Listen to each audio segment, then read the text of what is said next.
itu perhatian betul ke rumah tangga beliau, beliau ini juga perhatian ke rumah tangga rakyatnya itu. Ini ada beberapa hal nanti kita bahas walaupun nggak selesai karena ini banyak ya kebijakan-kebijakan beliau terkait rumah tangga rakyat itu. Yang pertama ketika ada salah seorang gubernur beliau, yakni Hudzaifah bin Al-Yaman, diangkat jadi gubernur di Madain, wali, istilahnya wali itu jabatan setingkat gubernur.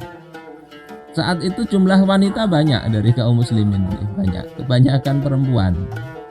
Ternyata Hudzaifah bin Al-Yaman ini justru menikahi seorang wanita dari ahlul kitab.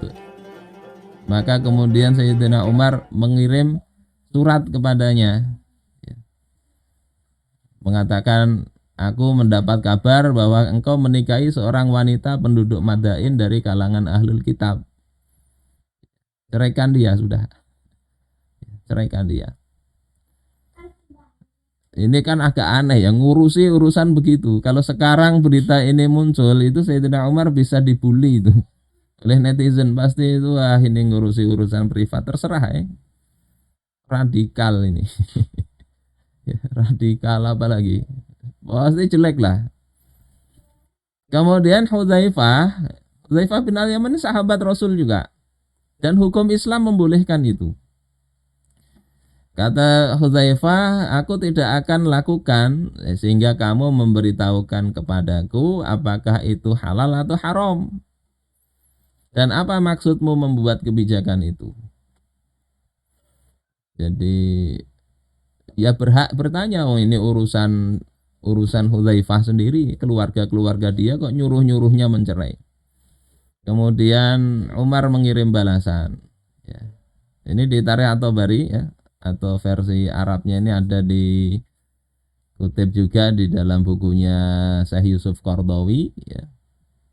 Nah, kemudian Umar mengatakan, jangan engkau turunkan ya suratku ini hatta takhalla sabilaha, hingga engkau ceraikan si wanita tadi itu.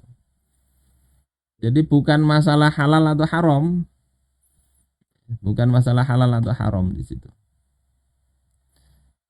Tetapi khawatir bahwasanya di sini dikatakan ya fa inni akhafu ayyak tadi bikal muslimun. Aku ini khawatir orang-orang Islam itu menjadikan engkau sebagai contoh. Jadi ini bukan masalah halal haram, tapi ini jadi contoh nanti. Fayakhtaru nisaa ahli zimmah li jamalihin. Hingga kemudian mereka itu lebih memilih untuk menikahi wanita-wanita ahlul zimmah, wanita-wanita ahlul kitab itu karena kecantikan mereka semata. Ya, sebetulnya kecantikan cuma nanti kan ini itu ada contohnya, Hudzaifah bin Al-Yaman, sahabat Rasulullah. Kalau seperti itu, fakafa bidzalika fitnatan linisa'il muslimin. Maka itu sudah jadi apa? Itu sudah cukup untuk menjadi fitnah bagi wanita-wanita kaum muslimin.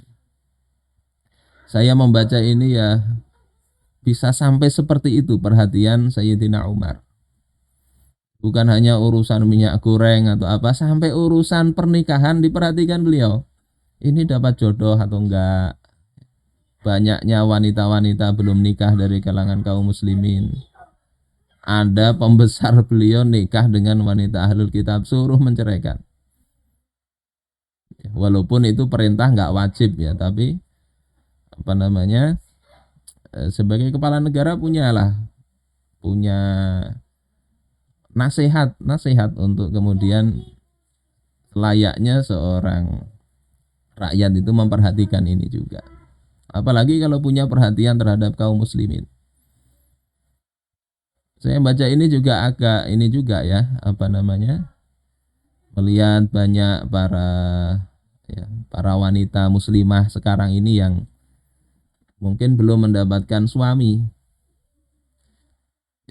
Sementara kita sendiri masih apa namanya, sudah tua. Yang muda-muda juga memilih yang lebih muda juga. Ini memang problem. Tapi bersabarlah baik para wanita muslimah yang belum dapat, insya Allah ya fokuskan aja ke perjuangan, nggak usah ngiri ke masa Sayyidina Umar.